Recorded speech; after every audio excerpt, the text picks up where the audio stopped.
Alright, so yes guys, we are of course back with yet another one of those absolutely terrible shock video stories. And I know you've been waiting for these stories because these stories are the very peak of literature. Top of the top, best of the best, absolute Shakespearean works. And I know that you guys just absolutely loved the last story just as much as I did. So we're going to carry on, and we're going to delve into the second story. Now, as you know, the last story was of course the one guy, one jar story, which as you may know is of course a very popular shock video. So today we're going to cover yet another popular shock video story. This is Two Girls, One Cup. The story of the girls behind the video. It's not so easy to explain to this, but I'll just start talking. It wasn't easy during this time, but every second of that picture, oh god, we're off already with the absolutely horrific English. This is gonna be fun. That was the worst thing I had to go through. I'm gonna be haunted by it as soon as it enters my head. My face of me eating shit from a cup with that other chick, and the fact that she is now gone. And now my life is going to be very different due to the fact that now I can't even walk outside for a morning walk without people. Fucking hell, there's no grammar in this. Without people waiting at the end of the block for me, knowing I was the girl in that video. So this makes me wonder which girl this is actually based on, because obviously there were two girls in the video. Is this based on the Latina girl, the Mexican girl, whatever? I don't even know what the right way to say it is these days. Let's call her the Latina girl, or the North American white girl. That still sounds bad, but I wonder which one this actually focuses on. My guess would maybe be the Latina girl. Don't ask me why, I'm just getting that vibe. Or maybe we'll see some character development, I don't know. All they would do is stand there, hoping I would give them an autograph. But the real question is, why would anyone want an autograph from me? I'm just the girl who ate someone else's fecal matter.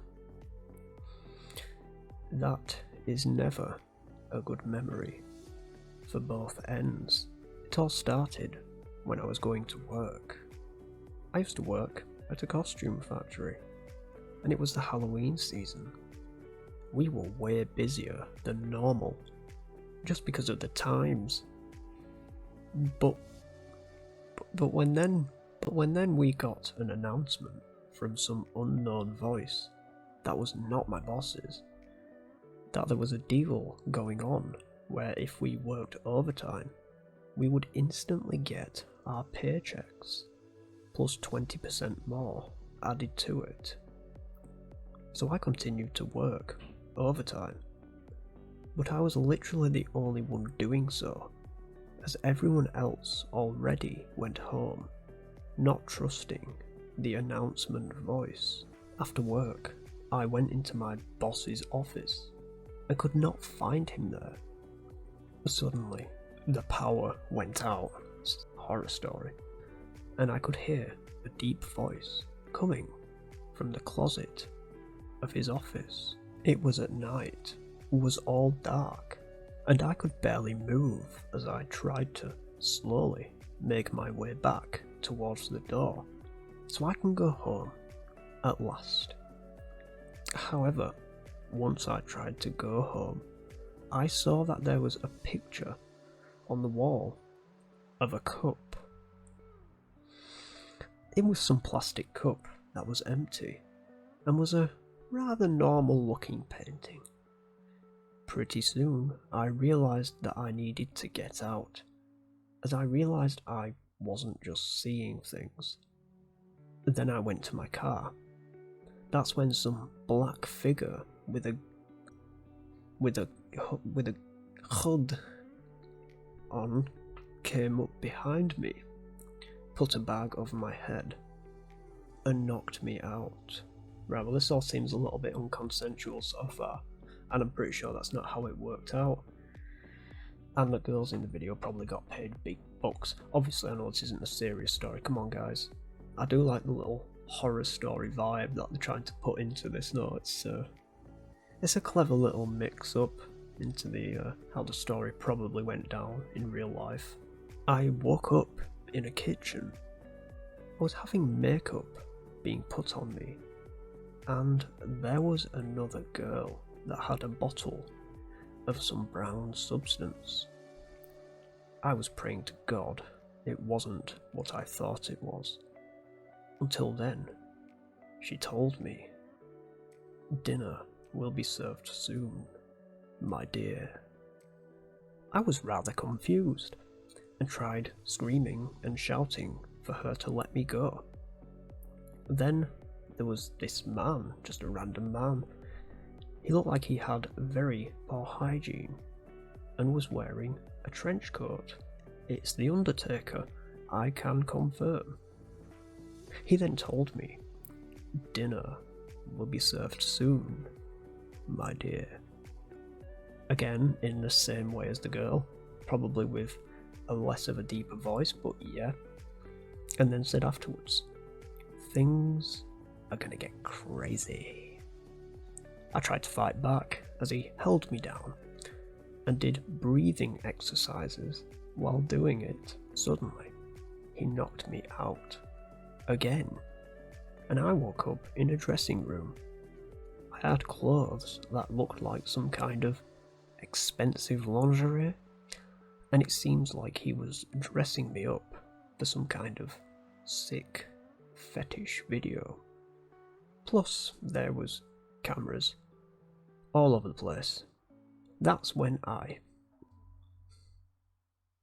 This story's incomplete, isn't it? I think I'm reading an incomplete story here. Either that or when he's posted it, he's just pressed the backspace by accident. So we don't actually get to witness the shit eating, apparently. We don't get to go through any of that, unfortunately. Sorry guys. I guess that's my story.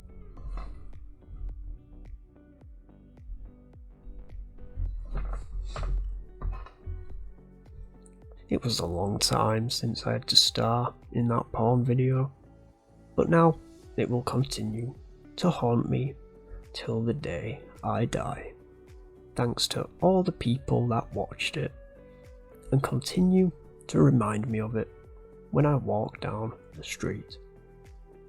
I'm too afraid of travelling now, and I can't even go into the store like a normal person without being harassed. Thank you, public. You made my life a living hell. Jesus fucking Christ almighty. Well, that was absolutely fucking terrible, wasn't it? First of all, I'm heavily convinced that pretty much half the story's missing, considering she said that's when I didn't even finish off the sentence. It also says you can comment on the video, but there's no space for a comment. I just want to ask the guy where the rest of the story is. But you know, who knows, maybe there'll be some kind of part 2 to this. And I'm still really hooked up on this little part here that says that's when I. That's just a hell of a way to leave it on a cliffhanger. But like I said, these stories, they're not perfect.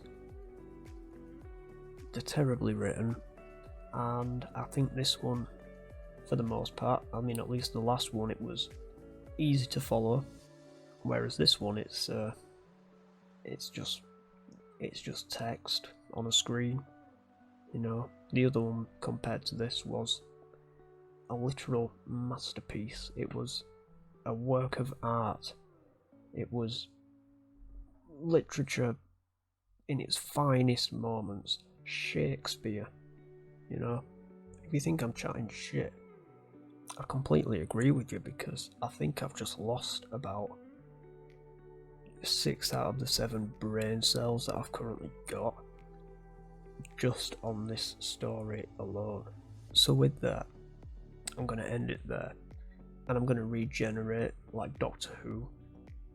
Still got 2 or more of these to do. I'll be fucking brain dead by then.